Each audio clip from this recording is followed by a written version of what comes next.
நல்லவர், அவர் கிருபை என்றும் உள்ளது. நான் முன்பாக வரும்போது நான் பேசின ஒரு சில வார்த்தை அங்கே முன்னாடி இருக்கும்போது கூட நான் ஒரு வார்த்தை அங்கே நான் பேசிட்டு வந்தேன். மறக்கப்பட்ட நம்மை மகிமைப்படுத்தும் தேவன் நம்ம நான் பேசினேன். ஒருவேளை அங்கே நான் பேசினேன், அப்போது அண்ணன் அண்ணி எல்லாரும் இருந்தாங்க. ஒருவேளை அன்றைக்கு நான் ஆண்டவர் என் மூலியமா பேசின வார்த்தை மறக்கப்பட்ட நம்மை மகிமைப்படுத்தும் தேவன். இன்றைக்கு அந்த மகிமையை நான் இங்கே பார்க்கிறேன். உண்மையாகவே அந்த ஆராதனை வேலை, அந்த பாடல் வேலையில அந்த மகிமையான தேவனுடைய பிரசனத்தை நான் உணர்ந்தேன். எத்தனை பேர் உணர்ந்தீங்க தெரியல. அந்த மகிமையான தேவன், அந்த ராஜரீகம் பண்ணுகிற தேவன் நம்மை நடத்துகிறார், நம்மை நடத்தி கொண்டு இருக்கிறார். போன முறை நான் பேசினேன். என்ன வார்த்தை பேசினா, சுத்திகரிக்கப்படணும்னு நான் பேசுகிறேன். எத்தனை பேருக்கு ஞாபகம் இருக்குன்னு தெரியல. எத்தனை பேர் ஒவ்வொரு நாளும் நம்ம சுத்திகரிக்கிறோம் தெரியல. சுத்திகரிக்கப்படணும் ஒரு 6 பாயிண்ட் நான் கொண்டு வந்து பேசிட்டு நான் போனேன். கர்த்தர் நடத்தினார். இந்த முறையும் அண்ணி ஃபோன் பண்ணி இந்த மாதிரி நாளைக்கு செய்தி கொடுக்க முடியுமான்னு சொன்னாங்க. சரிங்க அண்ணி, நான் டியூட்டி கொஞ்சம், ஏன்னா இப்போ ரயில்வேல முன்ன மாதிரி இல்லை, லீவ் கிடைக்க மாட்டேங்குது, ரொம்ப நெருக்கிறாங்க. ஆனாலும் நான் ஆஃபீஸ் போயிட்டு நான் லீவு கேட்டு சொல்கிறேன். நாங்கள் ஃபோன் பண்ணாங்க. நான் ஆஃபீஸில் லீவு கேட்டுட்டு செய்திக்காய் நான் தொடர்ந்து ஜெபித்துக்கிட்டே இருந்தேன். ஆவியானவர் என்னோடு இடைப்பட்டு இன்றைக்கு கர்த்தர் நடத்த போகிற, இன்றைக்கு கர்த்தர் பேச போகிற வார்த்தை நிறைவானது வரும்போது நம்முடைய குறைவை கர்த்தர் மாற்றுவார். ஒருவேளை வந்திருக்கிற நம்முடைய வாழ்க்கையில் எத்தனை பேருடைய வாழ்க்கையில ஒரு சில குறைகள் இருக்குன்னு தெரியல. ஆனால் கர்த்தர் பார்க்கிறார். அந்த குறைவை நிறைவாய் மாற்றுகிற கர்த்தர் நம்மோடு கூட இருக்கிறார். எத்தனை பேர் விசுவாசிக்கிறீங்க? ஏன்னா பூமியானது ஒருமையும் ஒழுங்கின்மையா இருந்தது. அதை என்ன பண்ணாரு? அதை அழகாய் கர்த்தர் மாற்றினார். அந்த குறைவை நிறைவாய் மாற்றினார். அதுக்கப்புறம் பூமி பாவம் நிறைந்திருந்தது. இயேசுவானவரே இந்த பூமிக்கு அது எல்லா வெறுமையும் எல்லா குறையும் நிறையாய் மாற்றி ஜீவனை கொடுத்து நம்மளை கர்த்தர் நடத்தினார். கணவூர்ல கூட பார்க்கிறோம், அந்த திராட்சரச குறைவு போடும்போது இயேசுவானவர் வந்தபோது அந்த குறைவை கர்த்தர் நிறைவாய் மாற்றினார். இப்படி நம்முடைய வாழ்க்கையில எங்கெல்லாம் குறைவு இருக்கிறதோ அங்கெல்லாம் அந்த குறைவை நிறைவாக்கிற கர்த்தர் நம்மோடு கூட தான் இருக்கிறார். நம்ம பக்கத்துல தான் இருக்கிறார். ஆனா நம்ம அவரை பார்க்க முடியல, அதை நம்ம உணர முடியல. இன்றைக்கு அந்த ஆவியான ஆராதனை வேலைகள், அந்த ஆவியானவர் நம்மோடு கூட இருக்கிறார் என்பதை நான் உணர்ந்தேன், நான் அறிந்தேன். அதை நான் உணர்ந்து நான் ஆவியானவருடைய அந்த உணர்தலையும், ஆவியானவர் நம்மோடு கூட பேசுகிறதையும், ஆவியானவர் இங்கே இருக்கிறதையும், அந்த குறைவை நிறைவாக்குகிற கர்த்தர் இங்கே இருக்கிறார் என்பதை நான் உணர்ந்து இன்றைக்கு கர்த்தர் அதை உறுதிப்படுத்துகிறார். அல்லேலூயா. அப்போ நம்ம எடுத்தவங்க வாசிக்கலாம்.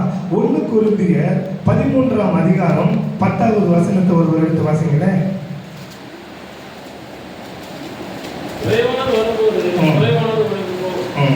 பாருங்க, நிறைவானது வரும்போது ஒரு குறைவு அந்த இடத்துல ஒழிஞ்சு போயிடுமா? ஏன்னா நம்முடைய தேவன் நிறைவானவர், அவர் அற்புதமானவர், அவர் அற்புதங்களை செய்கிறவர், அதிசயங்களை செய்கிறவர். இயேசுவானவர் ஊழியம் செய்யும் போது அவர் கடந்து போன எல்லா கிராமங்கள், அவர் கடந்து போன இடத்துல எத்தனை குறை உள்ள பலவீனம் உள்ளவர்கள், எத்தனை தேவை உள்ளவர்கள் எல்லாம் கடந்து வரும்போது இயேசுவாண்ட போயிட்டாலே அந்த குறைவை கர்த்தர் நிறைவாய் மாற்றி ஒரு சுகத்தோடு கூட கர்த்தர் அவர்களை திருப்பி அனுப்பியிருக்கிறார். அல்லேலூயா. அப்ப இங்கே கூட நம்ம ஆண்டவரை தேடி வந்திருக்கிறோம். நம்முடைய வாழ்க்கையில ஒரு சில குறைகள் இருக்குமானால் இன்றைக்கு கர்த்தர் நிறைவை தர நம்மோடு கூட இருக்கிறார். அருமையான அக்கா மாமாவுடைய வாழ்க்கையில கர்த்தர் என்ன பண்ணிக்கிறாரு? 56 ஆண்டுகள் அவங்க வாழ்க்கையில எவ்வளவு குறைகள் ஆரம்பத்தில் இருந்திருக்கிறார். ஆனா இன்றைக்கு பார்க்கும்போது ஒரு நிறைவு. தன்னுடைய பிள்ளைகள், மருமகள், பேர பிள்ளைங்க, அவங்களுடைய வாழ்க்கை, அவங்களுடைய ஆசீர்வாதம், பேர பிள்ளைங்களா ஊழியம் செய்யறதை பார்க்கும்போது அவங்க மனசு எவ்வளவு நிறைவா இருக்கும். அப்ப கர்த்தர் பாருங்க, நிறைவானதை கர்த்தர் செய்கிறார். அப்போ பூமியும் அது நிறைவும் கர்த்தருடையது. 1 கொரிந்தியர் 10:26 வாசிக்கல. 10ஆம் அதிகாரம் 26. அப்ப பாருங்க, இந்த பூமியும் அதனுடைய நிறைவும் யாருடையதா? கர்த்தருடையது. அப்போ இந்த பூமியில் இருக்கிற எல்லாமே கர்த்தருடையது. அப்போ அவருடைய பிள்ளையா இருக்கிற நாம எல்லாமே நமக்கு சொந்தமானது. இப்போ ஒரு அப்பாவுடைய சொத்து, ஒரு அப்பாவுடைய எல்லா ப்ராப்பர்ட்டி யாருக்கு சொந்தமானது? தன்னுடைய பிள்ளைகளுக்கு. அது போல இந்த பூமியும் அதோட நிறைவும் கர்த்தருடையதான். அதில் இருக்கிற எல்லாமே நமக்கு சொந்தமானது. சங்கீதம் 24:1 ஒருத்தர் வாசிங்க.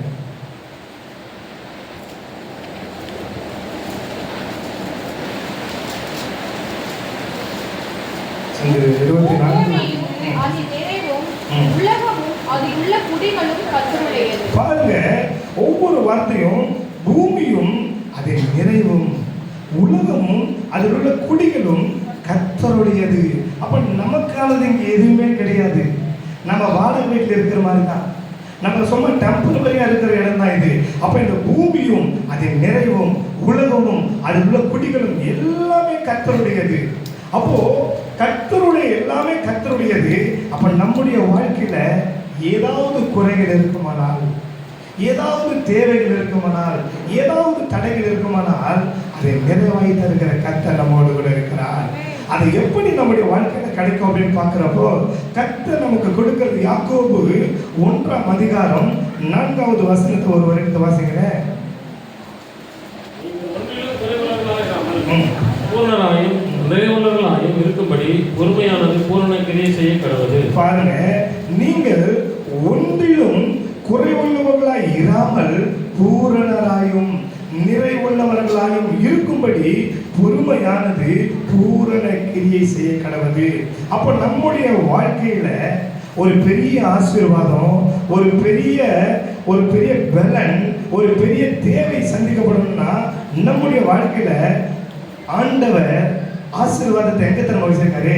நம்ம குடும்பத்திற்குள்ள வச்சிருக்கிறார், நம்முடைய சபைக்குள்ள கர்த்தர் வைத்திருக்கிறார், நம்முடைய குடும்பத்திற்குள்ளவே கர்த்தர் ஒரு பெரிய ஆசீர்வாதத்தை வச்சிருக்கிறார். அதான் சொல்றாரு, இங்க சொல்லுது, நீங்கள் ஒன்றிலும் குறைவுள்ளவர்களாய் இராமல் பூரணராயும் நிறைவுள்ளவர்களாயும் இருக்கும்படி பொறுமையானது பூரண கிரியை செய்ய கடவுள்னு சொல்றாரு.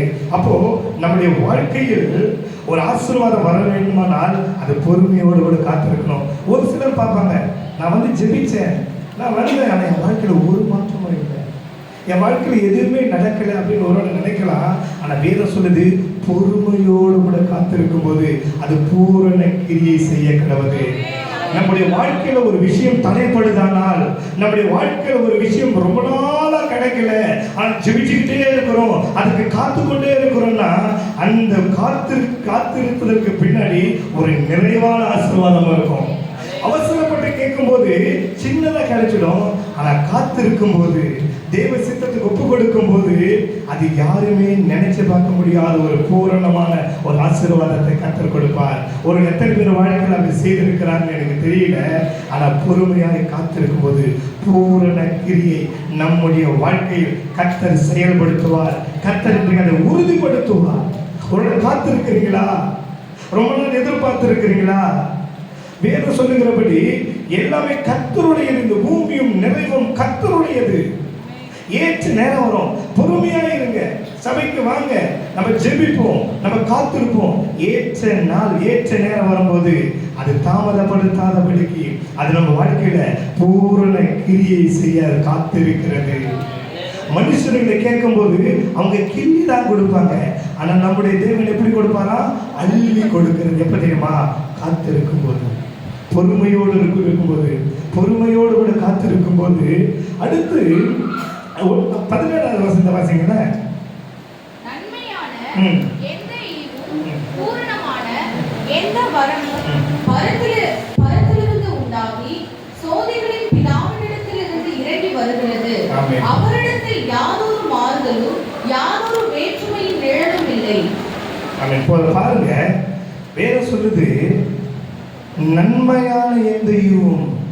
நம்முடைய வாழ்க்கையில ஒரு நன்மை கிடைக்க வேண்டுமானால், நன்மை பெற வேண்டுமானால், நம்ம வாழ்க்கையில் ஒரு நன்மை கிடைக்க வேண்டுமானால் வேதம் தெளிவாக சொல்லுகிறது, நன்மையான எந்த ஈவும், நம்முடைய வாழ்க்கை எந்த ஈவும், பூரணமான எந்த வரமும் எங்கிருந்து வருமா? பரத்திலிருந்து, ஜோதிகளின் பிதாவின் இடத்துல நமக்கு இறங்கி வரணும். இன்னைக்கு நம்முடைய வாழ்க்கையில நிறைய பேர் அவசரப்பட்டுறாங்க. எல்லா விதத்திலையும் ரொம்ப அவசரப்பட்டு ஒரு சில வாழ்க்கையில நம்ம அதை செய்யும் போது அது தோல்வியாய் போய் முடியும். ஆனா வேதம் சொல்லுது, நன்மையான எந்த ஈவும் பூரணமான எந்த வரமும் பரத்திலிருந்து உண்டாக்கி ஜோதிகளின் பிதாவிடத்திலிருந்து இறங்கி வருகிறது. அதனால நம்முடைய வாழ்க்கையில எந்த ஒரு ஆசீர்வாதம் வர வேண்டுமானாலும் அது பிதாவிடத்திலிருந்து, அந்த ஜோதியின் பிதாவிலிருந்து தான் இறங்கி வரணும். அது வரைக்கும் நம்ம பொறுமையோடு நம்ம காத்திருக்கணும்.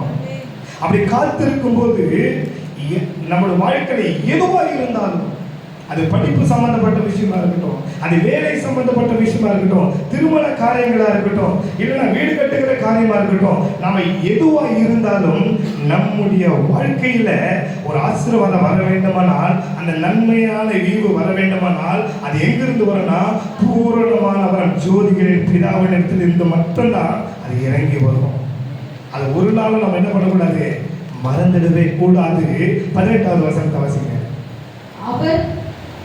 அவர் சித்தம் கொண்டு தம்முடைய சிருஷ்டிகளில் நாம் முதற் பலனானவர்களுக்கு நம்மை சத்திய வசனத்தினாலே ஜெனிப்பித்தார். அப்ப பாருங்க, அவர் சொல்றாரு, அவர் சித்தம் கொண்டு நம்முடைய சிருஷ்டிகளின் நம் முதல் பலனாவதற்கு நம்மை சத்திய வசனத்தினால நம்மை ஜெனிப்பிக்கிறார். ஒவ்வொரு நாளும் ஒவ்வொரு வாரமும் வார்த்தையினால கட்டங்களை கொண்டு வந்து என்ன பண்றாரு, பலப்படுத்தி பேசிக்கொண்டு அப்ப ஜெனிப்பிக்கிறார் சொல்றாரு. அப்போ எந்த ஒரு நன்மையான ஆசீர்வாதமும் நம்முடைய வாழ்க்கையில வரணும்னா அது ஜோதிகளின் பிதாவிடத்திலிருந்து இறங்கி வரும் அப்படின்னு சொல்லி அதை ஜெனிப்பித்து அதை கண்டு உறுதிப்படுத்துகிறார். அடுத்த வசனத்தை வாசிங்க.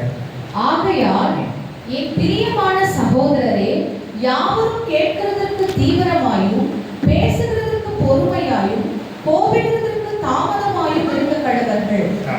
பாருங்க, இங்குதான் நம்முடைய வாழ்க்கையில பல ஆசீர்வாதங்களை நம்ம தடைப்பட்டு போகுது. நம்ம வாழ்க்கையில பல ஆசீர்வாதங்கள் இன்றைக்கு தாமதப்படுவதற்கு காரணம் என்னன்னா, வேதம் தெளிவாக சொல்லுது, நம்முடைய குடும்பம் முதல்ல குணப்படணும். ஏன்னா அந்த வார்த்தை சொல்லுது இந்த 19ஆம் வசனத்துல, ஆகையால் என் பிரியமான சகோதரரே, யாவரும் கேட்கிறதற்கு தீவிரமாயும் பேசுகிறதற்கு பொறுமையாயும் கோபிக்கிறதற்கு தாமதமாகவும் நாம் இருக்கும்போது ஒரு பெரிய ஆசீர்வாதம் நம்ம வாழ்க்கையில் இருக்கு. இன்னைக்கு நாம நம்முடைய வாழ்க்கையில் ஒரு தேவன் என்ன பண்றோம், நம்ம கணவனார்கிட்ட கேட்கிறோம், நம்மளுடைய பிள்ளைகள் கிட்ட கேட்கிறோம், இல்லை நம்ம அப்பா அம்மா கிட்ட கேட்கிறோம். இப்படி கேட்டு பல பேரோட வாழ்க்கையில இன்னைக்கு ஆசீர்வாதம் தடைப்படுறதுக்கு காரணம்னா, நாம நமக்கு ஒரு ஆசீர்வாதம் வரும், எங்கிருந்து வரும், ஆண்டவர் முன்னாடி தெளிவா சொல்லி, எங்கிருந்து வரும், பரத்திலிருந்து பிதாவின் இடத்துல தான் வரும் தெளிவா சொல்லிட்டாரு. ஆனா நாம என்ன பண்றோம், இன்னைக்கு உலக பிரகாரமா நம்ம ரொம்ப நாளா நம்ம வாழ்க்கையில ஒரு தேவை வேணா நம்ம கணவன் கிட்ட கேட்கறது, நம்ம பிள்ளைங்க கிட்ட கேட்கறது, இல்ல நம்ம அப்பா அம்மா கிட்ட கேட்டு சண்டை போட்டு இன்னைக்கு நம்ம ஆசீர்வாதத்தை நம்ம என்ன பண்றோம், கிடைக்க முடியாதபடிக்கு சண்டை போட்டு இன்னைக்கு பல பேரோட வாழ்க்கையில இன்னைக்கு சின்ன சின்ன விஷயத்துக்கெல்லாம் சண்டை.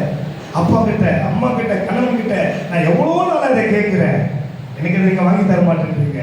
இன்னைக்கு நிறைய பேருடைய வாழ்க்கையில இன்னைக்கு திருமணம் ஆகி சில ஆண்டுக்குள்ளவே இன்னைக்கு டைவர்ஸ். காரணம் தெரியுமா, கேட்டதை வாங்கி கொடுக்கல, கேட்ட இடத்துக்கு கூட்டிட்டு போல, எனக்கு திருமணம் பண்ணி எனக்கு ஒண்ணுமே நீ செய்யலன்னு சொல்லி பல பேர் வாழ்க்கையில பல பிரச்சனை, பல தடைகள் இன்னைக்கு. ஆனா இன்னைக்கு கர்த்தர் நம்முடைய குடும்பத்திற்குள்ளவே ஒரு பெரிய ஆசீர்வாதத்தை வைத்திருக்கிறாரு. வேதம் தெளிவா சொல்ல, ஆகையால் பிரியமானவர்களே கேட்கிறதற்கு தீவிரமாய் அப்படின்றாரு. அதுக்கப்புறம் பேசுகிறதற்கு பொறுமையாய் பேசுங்க, கோபிக்கிறதற்கு தாமதமா இருக்கு. இன்னைக்கு நம்ம வீட்டுல பார்க்கும்போது சின்ன சின்ன விஷயத்துக்கெல்லாம் கோபம், அப்பா அம்மா கிட்ட, பிள்ளைங்க கிட்ட, நம்ம குடும்பத்திற்குள்ள பாருங்க அவ்வளவு கோபம், அவ்வளவு சண்டை, அவ்வளவு பிரிவினை. இன்னைக்கு நான் உங்களுக்கு ஒன்று சொல்றேன், உங்களுக்கு ஒரு தேவை இருக்குன்னா, உங்க வாழ்க்கையில் ஒரு ஆசீர்வாதம் வேணும்னா, உன் கணவனிடம் கேட்கும்போது உன் தேவை சந்திக்கப்படாது, உன் அப்பா கிட்ட கேட்கும் போது தேவை சந்திக்கப்படாது, உனக்கானவங்க கிட்ட கேட்கும் போது சந்திக்கப்படாது.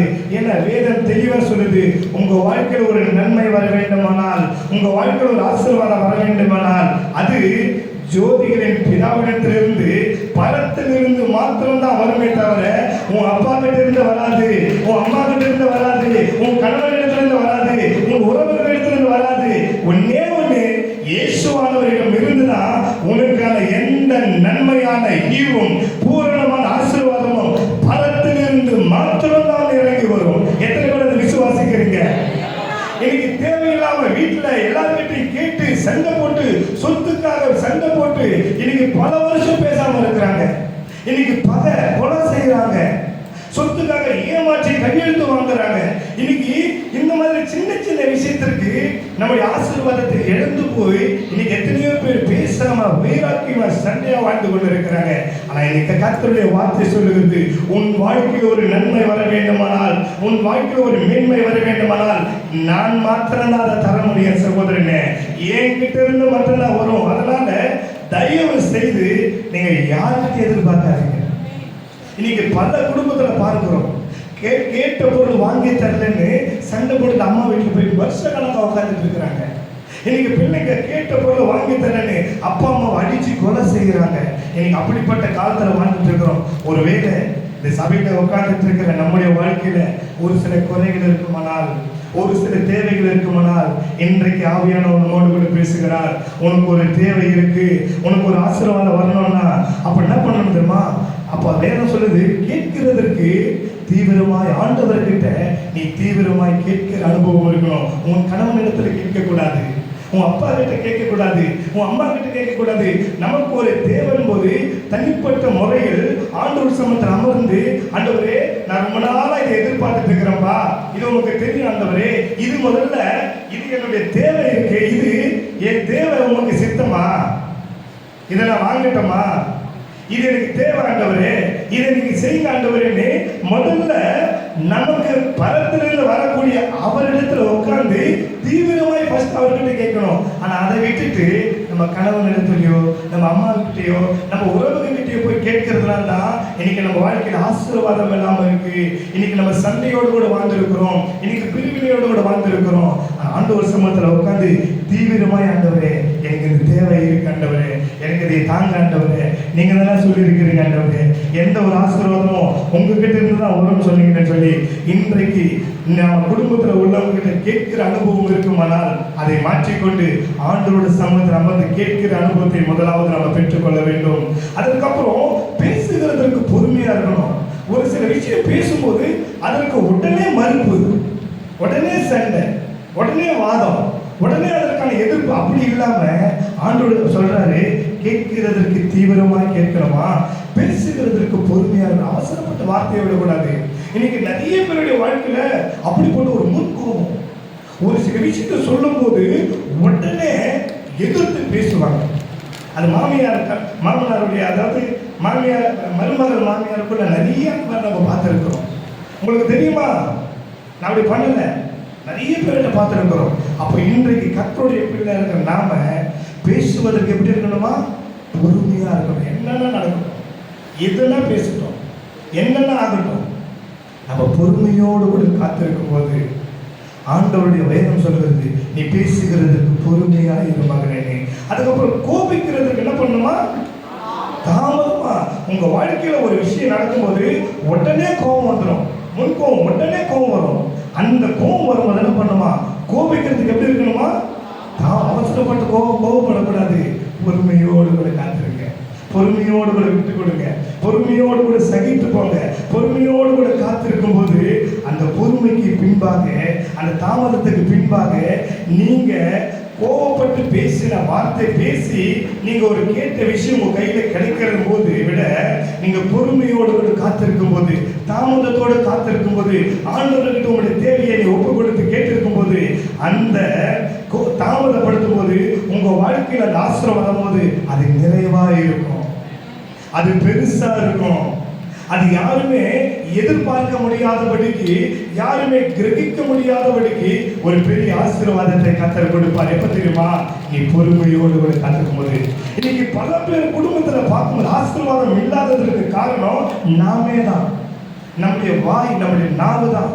அவசரம், உடனே பேசுறது, உடனே நியாயப்படுத்துறது, உடனே கோச்சுக்கிறது, உடனே எல்லாமே. அதனால இன்றைக்கு ஆண்டவர் சொல்றாரு, உன் வாழ்க்கையில எந்த நன்மை வர வேண்டுமானாலும் அது என்னிடத்தில் இருந்து மாத்திரம்தான் வரும்.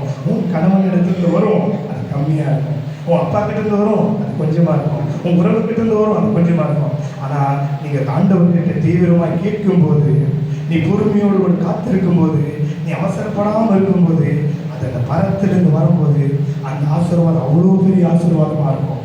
அது மேன்மையான ஆசீர்வாதமா இருக்கும்.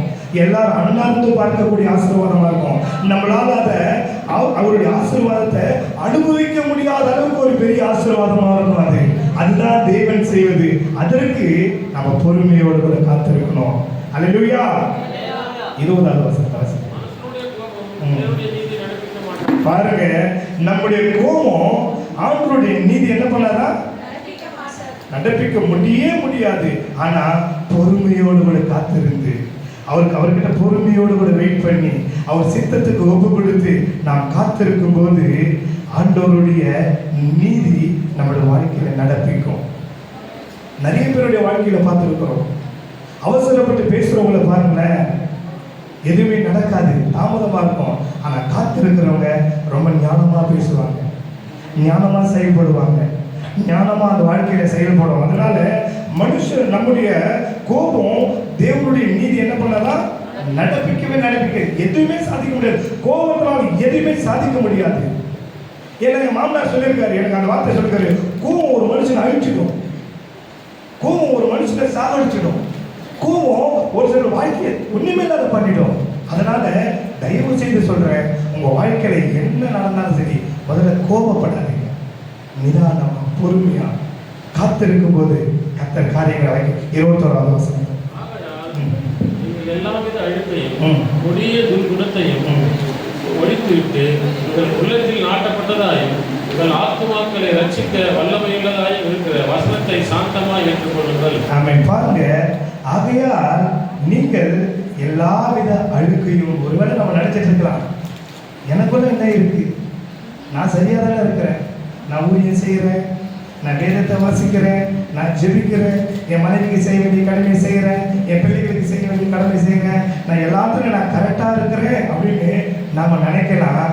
ஆனால் இன்றைக்கு ஒவ்வொருவரும் உங்களை நீங்களே நிதானித்து பார்க்கும்போது வேதம் ஆகையால் நீங்கள் எல்லாவித அழுக்கு, நமக்குள்ள ஏதோ ஒரு சில அழுக்கு நமக்கே தெரியாம இருக்கும், ஏதோ ஒரு சில அழுக்கு நமக்குள்ள கண்டிப்பா இருக்கும். அதனால ஆகையால் நீங்கள் எல்லாவித அழுக்கையும் கொடிய துர்குணத்தையும் ஒழித்து விட்டு உங்கள் உள்ளத்தில் நட்டப்பட்டதையும் உங்கள் ஆத்துமாக்கள் ரட்சிக்க வல்லமை உள்ளதாய் இருக்கிற வசனத்தை சார்ந்து என்ன பண்ணுமா? ஏற்றுக்கொள்ளுங்கள். அப்ப அந்த வசனம் இன்னைக்கு ஆண்டவர் பேசுகிற அந்த வார்த்தை என்ன பண்ணுங்க? உங்க உள்ளத்தை ஏற்றுக்கொண்டு உங்களுக்குள்ள இருக்கிற அந்த துர்குணம், உங்களுக்குள்ள இருக்கிற அந்த கோபம், உங்களுக்குள்ள நமக்குள்ள இருக்கிற எல்லா விதமான அந்த அழுக்கையை விட்டு நாம இந்த வசனத்தை சாந்தமா ஏற்றுக்கொள்ளும் போது கர்த்தர் நம்ம வாழ்க்கையில வைக்கிற ஆசீர்வாதம். அடுத்த வசனம் வாசிக்கல. உங்களை வஞ்சியாதபடிக்கு திரு வசனத்தை கேட்கிறவர்களாய் மாத்திரமல்ல, அதன்படி செய்வர்களாய் இருங்கள். ஆமென். பாருங்க, ஆண்டவர் ஒவ்வொரு வார்த்தை, ஆண்டவர் உங்க வாழ்க்கையில ஒரு நன்மை வர வேண்டுமானால் அது பரத்திலிருந்து வரும், அது ஆண்டவரிடத்திலிருந்து வரும். அதனால நீங்க உங்க வாழ்க்கையில ஒரு சில விஷயம் தேவைன்னா, அது குடும்பமா இருக்கட்டும், அது எங்க ஊழியமா இருக்கட்டும், அது வேலை ஸ்தலமா இருக்கட்டும், அது படிக்கிற இடமா இருக்கட்டும், எங்க வேண்டும்னாலும் என்ன பண்ணுமா? முதல்ல கேட்கிறதற்கு ஆண்டவர்கிட்ட தீவிரமாய் ஆண்டவர்கிட்ட கேட்கணும். ஆண்டவர்கிட்ட கேட்பதற்கு முன்பதாக நம்ம குடும்பத்தில் உள்ளவர்கள்கிட்ட கேட்கிற அனுபவம் அல்ல, ஆண்டவரிடத்தில் கேட்கிற அனுபவம். அதுக்கப்புறம் பேசுகிறதற்கு பொறுமையா நம்ம பேசணும், கோபிக்கிறதற்கு நம்ம தாமதமா இருந்து நம்ம காத்திருக்கணும். மனுஷனுடைய நான் என்ன சொல்றேன்னா, நம்முடைய கோபம் அவருடைய நீதியை நடப்பிக்காது. அதனால நீங்க எல்லா விதமான அழுக்கு, நமக்குள்ள இருக்கிற ஒரு சில அழுக்கை நம்ம இன்னைக்கு விட்டு நம்ம மனம் திரும்பும் போது, அந்த கொடிய துர்க்குணங்கள் அழிக்கப்படும் போது, உங்கள் உள்ளத்துல உங்கள் ஆத்துமாக்களை ரட்சிக்க வல்லமையுள்ளதா இருக்கிற அந்த வசனத்தை சாந்தமா ஏற்றுக்கொள்ளும் போது அவர் சொல்றார் பாருங்க, நீங்கள் உங்களை வஞ்சியாதபடிக்கு திருவசனத்தை கேட்கிறவர்களாய் மாத்திரமல்ல, அதன்படி செய்கிறவர்களாய் இருக்கணும். அல்லேலூயா. அப்போ இன்னைக்கு ஆண்டவர் நம்மோடு கூட பேசுகிற வார்த்தைன்னா, நன்மையான எந்த ஈவும் பூரணமான எந்த வரமும் ஜோதிகளின் பிதாவிடத்திலிருந்து தான் நமக்கு இறங்கி வரும். இந்த பூமியில மனுஷர்கிட்ட உங்க தேவையை நீங்க எதிர்பார்க்காதீங்க. உங்களுடைய கணவனிடத்திலேயோ நம்ம குடும்பத்திலேயோ இல்ல மற்றவங்களிடத்திலேயோ நம்ம தேவை எதிர்பார்க்காம நீ ஆண்டவரை நோக்கி பார்க்கும்போது, ஆண்டவரை மாத்திரம் சார்ந்து வாழும்போது, இன்னைக்கு நம்ம நிறைய பேருடைய வாழ்க்கையில பல தடைகள், பல பிரிவினைகளுக்கு காரணம் என்ன தெரியுமா? இந்த வசனத்தை கை கொள்ளாததுனால தான், இந்த வசனத்திற்கு கீழ்ப்படியாததுனால தான் இன்னைக்கு குடும்பத்திற்குள்ளவே ஆண்டவர் ஆசீர்வாதத்தை வச்சுக்கிறாங்க. பார்த்தா குடும்பத்தில் ஆசீர்வாதம் இல்லாதவர்களுக்கு தரித்திரம், பிரச்சனை, போராட்டம், பிரிவினைகள், பல காரியங்கள் காரணம் என்ன தெரியுமா? இன்னைக்கு நம்ம எங்க பேசணும் அங்க பேச அமைதியா இல்லாம பேசிடுறோம், அவசரப்பட்டுடுறோம், ஆண்டவர்கிட்ட கேட்காம மனுஷர்கள் கேட்கிறோம், அதனாலதான் கோபப்படுகிறோம். அதனால ஆண்டவருடைய நீதி நம்மளுடைய வாழ்க்கையில நடப்பிக்காம தாமதமாயிருக்கு. ஏன்னா நம்முடைய ஆண்டவர், நமக்கு நன்மை செய்யக்கூடிய ஆண்டவர் நம்ம கூடவே இருக்கிறார், நம்ம குடும்பத்தில் நம்ம கூடவே இருக்கிறார். ஏன்னா வனாந்தரத்துல வழியை உண்டு பண்ணுகிற கர்த்தர், இல்லாததை இருக்கிறதாய் மாற்றுகிற தேவன். அன்றைக்கு இஸ்ரவேல் ஜனங்க ஒரு பக்கம் பார்வோன் துரத்திக்கிட்டு வராரு, இன்னொரு பக்கம் செங்கடல் முன்னாடி நிக்குது.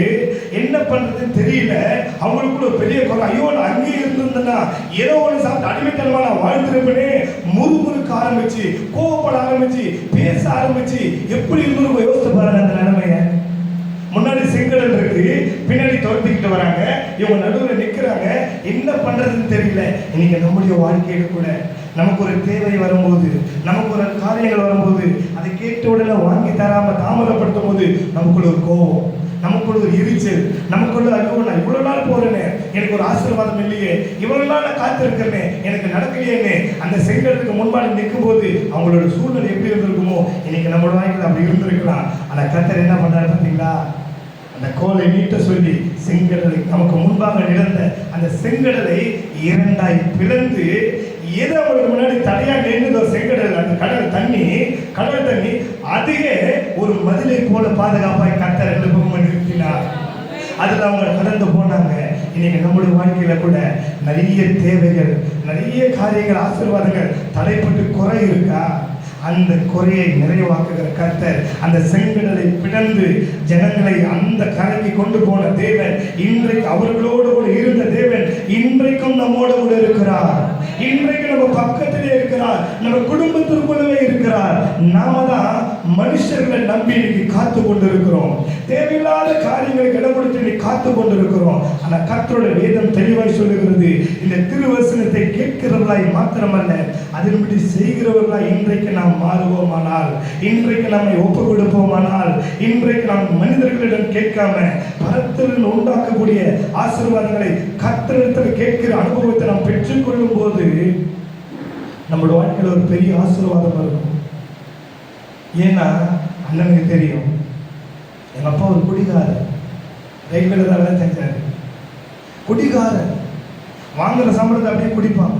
குடும்பத்தில் ஒரு ஆசீர்வாதம் இல்லை, குறை, சாப்பிட வழி இல்லை, போட்டுக்க துணி வழி இல்லை, தங்க இடம் இல்லை, மழை பெஞ்சா ஓலை வீடு, அப்படிப்பட்ட ஒரு குறையோடு கூட தான் வாழ்ந்து கொண்டு இருந்தோம். ஆனால் ஒரு நாள் வந்ததுங்க, அந்த ஆண்டவரை நான் உறுதியாக பிடிச்சிருங்க.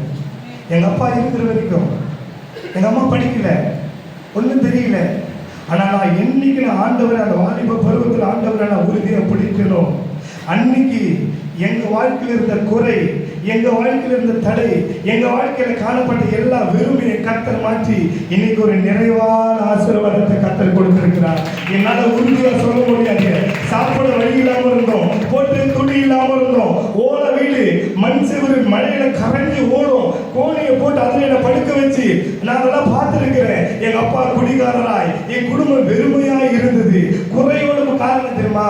பாவம், குடிக்கு அடிமை, ஆண்டவரை உறுதியா பிடிக்கல, ஆண்டவரை நம்பல. ஆனா எப்போ அந்த இயேசுவை எனக்கு காண்பித்தாங்களோ, எப்போ அந்த இயேசுடைய அன்பை நான் உறுதியா பிடித்தனோ, என் தகப்பனை நான் நம்பல, என் தகப்பனை நம்பல, என் தாயை நம்பல, என் உறவினர்களை நம்பல, நான் இயேசுவை மாத்திரம் நம்பி அந்த பரத்திலிருந்து வருகிற ஆண்டவரை நோக்கி நான் பார்த்தேங்க. இன்னைக்கு என்னுடைய வாழ்க்கை இரட்ட தலையான ஆசீர்வாதம். இன்னைக்கு என்னோட வாழ்க்கை, அந்த விரும்பியா இருந்த என்னோட வாழ்க்கை இன்னைக்கு நிறைவான ஒரு ஆசீர்வாதம். இன்னைக்கு எத்தனை ட்ரெஸ் போல ட்ரெஸ் முடியல, இன்னைக்கு ஆண்டவர் நல்ல ஒரு வீடு, இன்னைக்கு நல்ல ஒரு வேலை, இன்னைக்கு ஊழியத்தின் பாதை, இன்னைக்கு ஆண்டவர் அப்படிப்பட்ட ஒரு நிறைவான ஆசீர்வாதத்தை கர்த்தர் கொடுத்திருக்கிறார். அல்லேலூயா. அப்போ காரணம் என்னன்னா, உண்மையா சொல்றேன், நான் மனுஷர்களை நம்பல, எனக்கு இயேசுவானவரை காண்பித்து கொடுத்தார். அன்னைக்கு அந்த ஆண்டவரை உறுதியாய் பிடித்தேன். என்னுடைய தகப்பன் அன்னைக்கு நான் ஒரு தீர்மானம் எடுத்தேன். என் தகப்பு, என்னுடைய குடும்பம் தரித்திரமாக இருப்பதற்கு காரணம், வெறுமையாக இருப்பதற்கு காரணம், ஒரு ஆசீர்வாதம் இல்லாம இருக்க காரணம் என் தகப்பனுடைய குடி. அதனால அன்னைக்கு நான் வைரத்தோட கூடுவேன். என்னுடைய வாழ்க்கையில இந்த குடியை நம்ம தொடவே கூடாதுன்னு ஒரு தீர்மானம் பண்ணேன். ஆண்டவரை உறுதியாக பிடித்தேன். பாவ காரியங்களை விட்டு விலகி ஆண்டவரை பிடித்து எனக்கு உண்டான அந்த பரத்தை மாத்திரம் நோக்கி பார்த்து அன்னைக்கு ஆண்டவரை பிடிக்க ஆரம்பித்தேங்க. இன்னைக்கு ஆண்டவர் நிறைவான ஒரு ஆசீர்வாதத்தை கர்த்தர் கொடுத்திருக்கிறார். இன்றைக்கு வந்திருக்கிற நம்முடைய வாழ்க்கையில கூட ஒருவேளை ரொம்ப நாள் எதிர்பார்த்து கொண்டிருந்த காரியம் இன்னும் நடக்காம இருக்கலாம். ஒரு சின்ன சின்ன விஷயத்துக்கெல்லாம் உன் கணவன் எடுத்துடும், உன் குடும்பத்தில் உள்ளவர்கள் எடுத்துடும் நம்ம கேட்டு கேட்டு ஒருவேளை இன்னும் நம்முடைய வாழ்க்கையில் அது நடக்கலேன்னு ஒரு ஏமாற்றத்தோடு கூட இருக்கிறீங்களா? இன்னைக்கு நம்ம வாழ்க்கையில் இது நடக்காதான்னு காத்து இருக்கிறீங்களா? இன்னைக்கு நம்ம வாழ்க்கையில் இதை செய்ய மாட்டேன்றாருன்னு இருக்கிறீங்களா? ஆனால் ஆண்டவர் நீங்க தெளிவாய் சொல்லுகிறார், உன் வாழ்க்கையில் ஒரு நன்மை வர வேண்டுமானால், உன் வாழ்க்கையில் ஒரு ஆசீர்வாதம் வர வேண்டுமானால் அதில் பரத்திலிருந்து ஆண்டவரிடத்திலிருந்து மாத்திரம்தான் வருமே தவிர, எனது பூமியின் நிறைவும் கர்த்தருடையது, எல்லாமே கர்த்தருடையது. கர்த்தரிடத்திலிருந்து மாத்திரம்தான் நமக்கு அந்த ஆசீர்வாதம் வரணும். மனுஷர்களிடத்து வருமானால் அது கொஞ்ச நாள் தான் நினைக்கும், அது கொஞ்ச நாள் தான் இருக்கும். ஆனா பரத்திலிருந்து வரும்போது அது நிறைவான ஒரு ஆசீர்வாதமா இருக்கும், அது நிறைவான ஒரு ஆசீர்வாதமா இருக்கும். அல்லேலூயா. அப்போ இன்றைக்கு ஆண்டவருடைய வசனம் தெளிவா சொல்லிச்சு, நீ திருவசனத்தை கேட்கிறவர்களை மாத்திரம் இல்லாம அதன்படி நடக்கிறவர்களாகவும் அதன்படி வாழுகிறவர்களா இருக்கணும். அப்ப இன்றைக்கு உங்க வாழ்க்கையில் ஒரு தேவை வேண்டுமானால், உங்க வாழ்க்கையில் ஒரு ஆசீர்வாதம் வர வேண்டுமானால், நம்ம இந்த சபை ஆசீர்வாதமான சபை. ஆண்டவர் இந்த சபையில ஒரு பெரிய மேன்மையான ஆசீர்வாதத்தை, ஒரு மேன்மையை வைத்திருக்கிறார். நம்ம வாழ்க்கையில் இருக்கிற வெறுமை, நம்ம வாழ்க்கையில் இருக்கிற குறைவை நிறைவாய் மாற வேண்டுமானால், ஒன்று சபைக்குள் வந்து சபையில காத்திருந்து ஆண்டவர் அந்த நிறைவான ஆசீர்வாதத்தை கொடுக்கிற வரை நம்ம காத்திருக்கணும். நம்ம குடும்பத்திற்குள்ளவே ஒரு ஆசீர்வாதத்தை ஆண்டவர் வைத்திருக்கிறாரு. அதுதான் கோபப்படாம காத்திருந்து ஆண்டவர்கிட்ட கேட்கும் போது ஆண்டவர் நிறைவை கொடுப்பார். அதனால ஏன்னா இந்த பூமியில பணமோ பேரோ புகழோ அது நிரந்தரம் அல்ல. ஆண்டவர் ஒருவர் மாத்திரம் தான் நிரந்தரமானவர். அல்லேலூயா. 2 சகோதரர்கள் பிசினஸ் பண்ணாங்க. 2 சகோதரர்கள் 2 பேருமே ஷேர் போட்டு ஒரு பெரிய கம்பெனி ஆரம்பிச்சு பிசினஸ் பண்ணாங்க. நல்ல பிசினஸ் போச்சு. அப்போ ஒருத்தர் வந்து இன்னொருத்தருக்கு ஷேர் கொடுக்கணும், 2 பேரும் பாதி பாதி பிரித்து ஷேர் எடுக்கணும். அப்போ கொஞ்ச நாள் ஒருத்தருக்கு ஷேர் கொடுத்துக்கிட்டே இருந்தாங்க. அந்த முதல்ல இருக்கிறார் பாருங்க, அவர் என்ன பண்ணாருன்னா கொஞ்ச நாள் அவர் கொடுக்க வேண்டிய ஷேரை கொஞ்சம் கொஞ்சமாக கம்மி பண்ணி, ஏன்னா ஃபுல்லாக வெளியில் போய் ஆர்டர் பிடிக்கிறது, எல்லா விதமான பிஸ்னஸ்னுடைய அந்த ஆர்டர் பிடிச்சி அதை கொண்டு வரலாம் இன்னொருத்தர் இருந்து மேன் பவர் பண்ணுறது ஒருத்தர். கொஞ்ச நாள் ஆக ஆக அவருக்கு வர வேண்டிய ஷேரை கம்மி பண்ணி அப்படியே அவர் ஏமாற்ற ஆரம்பிச்சுட்டார். ஆனால் யாருன்னா தேவ பிள்ளைங்க, ஆண்டவருடைய பிள்ளைங்க. அப்போ அந்த ஏமாந்து போனவர் கொஞ்சம் கூட யோசிக்காம எதுவுமே கவலைப்படாம அப்படியே அவரை விட்டுட்டு ஸ்தோத்திரம் பண்ணிட்டு அவர் கடந்து வந்துட்டாரு. விட்டுட்டு ஓடி அந்த பிசினஸ் விட்டுட்டு வந்துட்டாரு. வந்துட்ட உடனே எல்லாம் கேட்குறாங்க, 2 பேரும் சேர்ந்து தானே ஆரம்பிச்சிங்க, இவ்வளோ சூப்பராக போதே கம்பெனி, லட்ச லட்சமும் வந்துச்சு, இப்படி இருந்துச்சு அப்படின்னு. நீ கேஸ் போடு, நீ கேஸ் போட்டேன்னா கண்டிப்பாக உனக்கு கிடைக்க வேண்டிய நன்மை கண்டிப்பாக கிடைக்கும்னு சொல்லிட்டாங்க. அவர் அந்த ஏமாந்து போனவர் என்ன தெரியுமா சொன்னாரு, இல்லைங்க வேண்டாங்க எனக்கு, ஏப்பா உன்னுடைய உழைப்பு உன்னுடைய பணம் எல்லாமே இருக்கு, உனக்கு வர வேண்டியது கண்டிப்பாக வருவேனாங்க. ஒன்னே ஒரு சொன்னாரு, பணம் காசு இன்னைக்கு ஒரு நாளைக்கு போயிடும், நான் ஆண்டுடைய பிள்ளை, ஒருவேளை நான் கேஸ் போட்டிருந்தேன்னா அந்த கேஸ் போய் வாய்தாவை போய் அவரும் நானும் கோர்ட்டில் போய் நின்று எங்கள் சைடில் நியாயத்தை விசாரித்து நாளைக்கு என்ன ஆகும்னா, நாங்கள் 2 பேரும் போயிட்டு வரும்போது ஒருவேளை நான் ஆண்டுடைய பிள்ளையாக இருக்கிறதுனால ஆண்டுடைய பிள்ளை நானே கேஸை போட்டு எனக்கு வர வேண்டியதை நான் கேட்டு வாங்கி அதில் நான் வந்து எனக்கு அதில் சந்தோஷத்தை விட எனக்கு அது வேண்டாம். ஒரு நாளும் ஆண்டுடைய நாமம் தூஷிக்கப்படும்படி நான் கோர்ட்டில் கேஸில் போய் நான் நிற்க மாட்டேன். நான் அதை விட்டுட்டு எனக்கு தேவையை சந்திக்க ஆண்டவர் என் கூட இருக்கிறாரு அப்படின்னு மன்னிச்சு விட்டுட்டு வந்துட்டாரு. ஆனால் ஆண்டவர் அந்த மனுஷனை பல மடங்கு ஆண்டவர் ஆசீர்வதிச்சு வைக்கிறாரு. ஏன் அப்படின்னா ஒரு சின்ன விஷயத்துல கூட நான் கோர்ட்டு கேஸுக்கு போய் நான் நின்று இவங்க கர்த்தருடைய பிள்ளைங்க எப்படி சண்டை போட்டுக்கிறாங்க பாருங்க, எப்படி இவங்க பிரிஞ்சு போறாங்க பாருங்க, எப்படி இவங்க அடிச்சுக்கிறாங்க பாருங்க, எப்படி கொலை செஞ்சுக்கிறாங்க பாருங்க. ஒரு நாளும் என் மூலமாய் என்னுடைய தேவ நாமம் தூஷிக்கப்படக்கூடாதுன்னு அதை துச்சமாய் விட்டுட்டு வந்து அவர் தனிப்பட்ட முறையில் ஊழியமோ இல்லை வேலையை செய்யும் போது கர்த்தர் அவரை பல மடங்கு ஆசீர்வதித்து உயர்த்தினார். அல்லேலூயா. காரணம் என்ன தெரியுமா? விட்டு கொடுத்தார். எந்த விதத்திலும் என் தேவனுடைய நாமத்தை என் மூலமாய் தூஷிக்கப்படக்கூடாதுன்னு இன்றைக்கு கர்த்தருடைய வார்த்தையை கேட்கிற சகோதரனே சகோதரியே, நம்முடைய வாழ்க்கையில தேவைகள், நம்முடைய வாழ்க்கையில ஒரு சில காரியங்கள், நம்முடைய வாழ்க்கையில குறைகள் இருந்தா கூட ஒரு நாளும் புறஜாதிக்கு முன்பாக ஆண்டவர் நாமம் தூஷிக்கப்படும்படி நம்முடைய வாயிலிருந்து வார்த்தைகள் புறப்படவே கூடாது. ஞாயிற்றுக்கிழமை வேதத்தை கையில் எடுத்துக்கிட்டு சபைக்கு வரோம். திங்கக்கிழமையிலேருந்து மற்ற நாளில் வீட்டில் சின்ன சின்ன விஷயத்துக்காக சண்டை போட்டு அடுத்தவங்க பார்த்து இவங்க என்ன சபைக்கு போகிறாங்க, இவங்க என்ன வேதத்தை வாசிக்கிறாங்க, இவங்க என்ன ஆண்டவர் ஆதரிக்கிறாங்கன்னு வார்த்தையை சொல்லாதபடிக்கு நீ விட்டு கொடுத்து, நீ தாமதமாய் எங்க பேசணுமோ அங்க பேச ஆண்டவர் கேளு.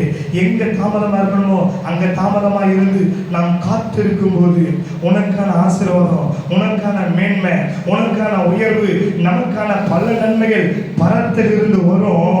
அது வரும்போது அதை நம்மால தாங்க முடியாது, அதை நம்மால அனுபவிக்க முடியாது, அதை நம்மால எதுவுமே செய்ய முடியாத அளவுக்கு எல்லாரும் அண்ணாந்து பார்க்கும்படி, எல்லாரும் ஆச்சரியப்படும்படி கர்த்தர் நம்முடைய வாழ்க்கையில அந்த குறைவை நிறைவாக மாற்றுவார். எப்ப தெரியுமா? நமக்குள்ள அப்படிப்பட்ட அந்த சுபாவம் மாறும்போது. ஒரே ஒரு விஷயத்தை சொல்லி நான் முடிக்கிறேன். 2 சகோதரர்கள், ஒரு சகோதரர் தெளிவில்லாம எப்பவுமே குறை சொல்லிக்கிட்டு எப்பவுமே ஒருத்தர் எப்படி பண்ணுவாங்க, ஒரு சிலரை குறை கண்டுபிடிச்சுக்கிட்டே இருப்பாங்க, செய்யறது தப்பு சொல்லிக்கிட்டே இருப்பாங்க. அப்படி ஒரு மனுஷன் எல்லாவற்றையும் விட்டு கொடுத்து பொறுமையா நிதானமா ரொம்ப ஞானமா பேசக்கூடிய ஒரு மனுஷன். அப்போ அந்த குறை கண்டுபிடிக்கிற மனுஷன் தன்னுடைய கையில் இவர் எதுவுமே கரெக்டா செய்வார், ஜெபம் பண்ணுவார், எல்லாம் கரெக்டா சொல்ற மனுஷன் எப்படியாவது இந்த மனுஷனை நம்ம அவமானப்படுத்தினோம், இவர் ஒன்றும் தெரியலன்றதை நம்ம நிரூபிச்சணும்னு சொல்லி தன்னுடைய கையில் அந்த குருவி இருக்கு பார்த்தீங்களா, குருவி, அந்த குருவியை கையில் வச்சுக்கிட்டு நீங்க தான் எல்லாத்தையும் கரெக்டாக சொல்லுவீங்கல்ல, இப்போ என் கையில் இருக்கிற அந்த குருவி உயிரோடு இருக்கா இல்லை செத்துச்சா நீ கண்டுபிடிச்சி சொல்லி நீ ஜெபம் பண்ணி சொல்லு அப்படின்ட்டாரா. நீ தான் எல்லாத்தையும் கரெக்டாக சொல்கிறாச்சு அப்படின்னு. அப்போ சரியா சொல்ற மனுஷன் ஒரு நிமிஷம் யோசிச்சு என்ன பண்ணாரா, உடனே தம்பி அந்த குருவி உயிரோடு இருக்கிறது சாகிறதும் உன் கையில் இருக்கு பண்ணாரா. ஏன் அப்படின்னா நான் உயிரோடு இருக்குன்னு சொன்னேன்னா அது கையில நசுக்கிட்ட செத்துருச்சு பார்த்தா நீ சொல்லலாம். ஒரு செத்து போயிடுச்சுன்னு சொன்னா இதை பத்தியா உயிரோடு பறந்துச்சுன்னு சொல்லி நீ சொல்லலாம். அது சாகிறதும் உயிரோடு இருக்கிறதும் உன் கையில இருக்குன்னு சொன்னாராம். அந்த நிமிஷமே அந்த மனுஷன் உடஞ்சி போயிடுச்சே, இப்படிப்பட்டவரை போய் நம்ம இப்படி நினைச்சிட்டோமேன்னு சொல்லி அவர் என்ன பண்ணாரா, கடந்து போயிட்டாரு. இன்றைக்கு கூட இந்த வேத வார்த்தை சொன்ன வார்த்தை இன்னைக்கு ஆவியானவர் இந்த வார்த்தையின்படி வாழுவதும் வாழாததும் உங்க கையில் இருக்கு. இதை கடைப்பிடிப்பதும் கடைப்பிடிக்காமல் போதும் உங்க கையில் இருக்கு. நிறைவோடு வாழ்வதும் குறைவோடு வாழ்வதும் உங்க கையில கர்த்தர் கொடுக்கிறார். எப்ப தெரியுமா? பொறுமையோடு கூட காத்திருக்கணும். கோபப்படக்கூடாது, அவசரப்படக்கூடாது, எதிர்த்து பேசக்கூடாது.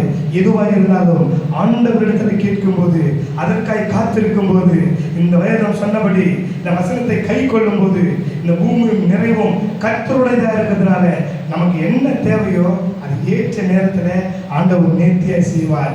இன்றைக்கு ஆவியான உங்க கரங்களுக்குள் ஒப்பு கொடுக்கிறார்.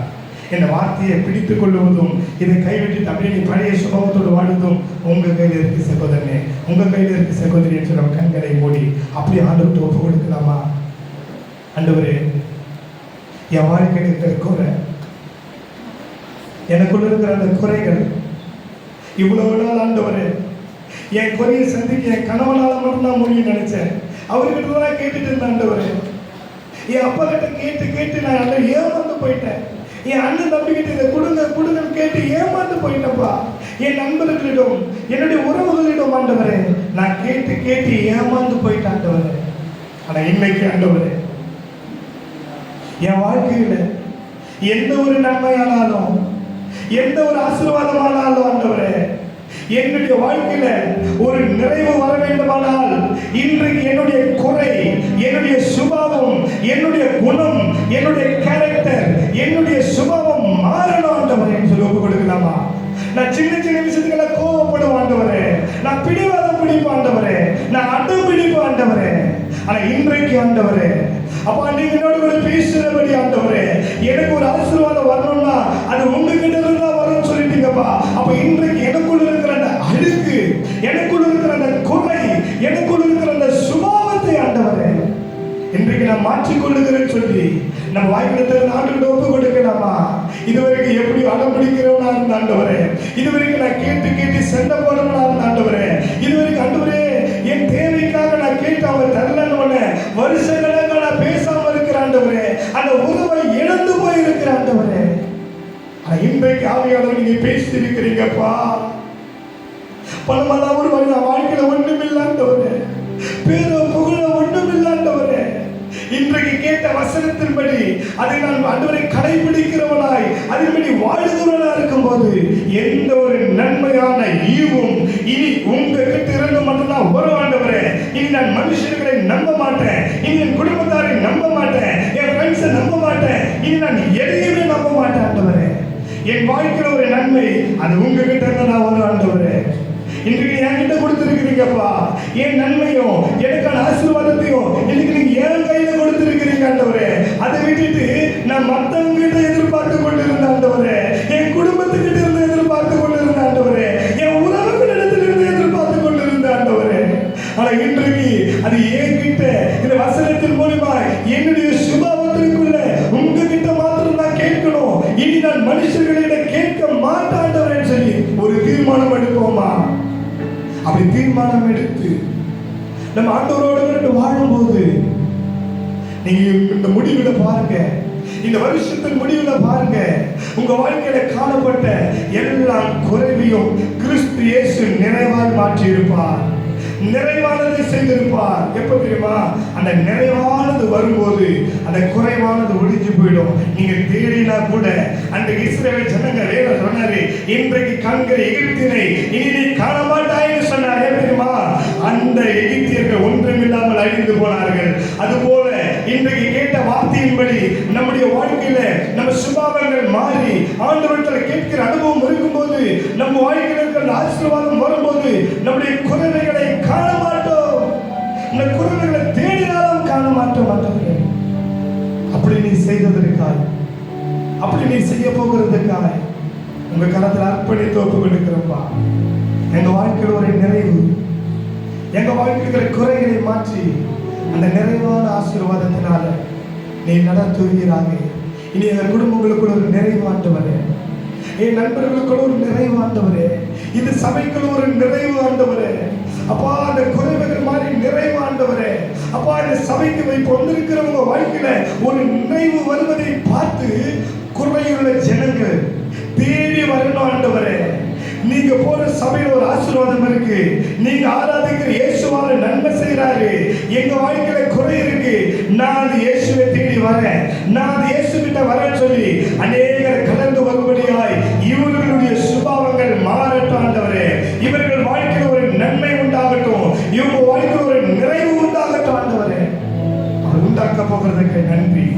இயேசுவின் மூலம் அர்ப்பணித்து ஒப்பு கொடுக்கிற நல்ல தகப்பனே, ஆமென், ஆமென்.